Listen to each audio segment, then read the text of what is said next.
இன்றைய வேதவசனம் யோபு 42ஆம் அதிகாரம் 2ஆம் வசனம். தேவரீர் சகலத்தையும் செய்ய வல்லவர், நீர் செய்ய நினைத்தது தடைபடாது என்பதை அறிந்திருக்கிறேன்.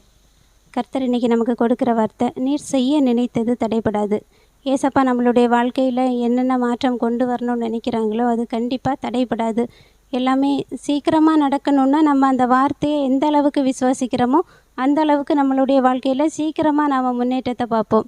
நமக்கே அந்த வார்த்தையில் விசுவாசம் இல்லை, நம்மளுடைய வாழ்க்கையிலெல்லாம் மாற்றம் வருமா, நான் சுயமாக செய்யும்போது தான் என்னுடைய வாழ்க்கையில் மாற்றத்தை பார்க்க முடியும், ஏசப்பாவால் எல்லாத்தையும் செய்ய முடியாது. ஏன்னா சில பேர் வாயால் சொல்லியே கேட்டிருக்கேன், என்னுடைய இந்த பிரச்சனைக்கெல்லாம் ஏசப்பா சரிப்பட்டு வரமாட்டாங்க, ஏசப்பாவால் இந்த பிரச்சனையெல்லாம் மாற்ற முடியாது இப்படின்னு சொந்த வாயால் சொல்லி நான் கேட்டிருக்கிறேன். அதை கேட்கும்போது எனக்கு தெரியும், ஏசப்பாவால் நம்மளுடைய வாழ்க்கையில் ஒரு மாற்றத்தை கொண்டு வர முடியலைன்னா வேறு எதாலையும் யாராலையும் கொண்டு வர முடியாது. அதை நாம் நம்பணும்.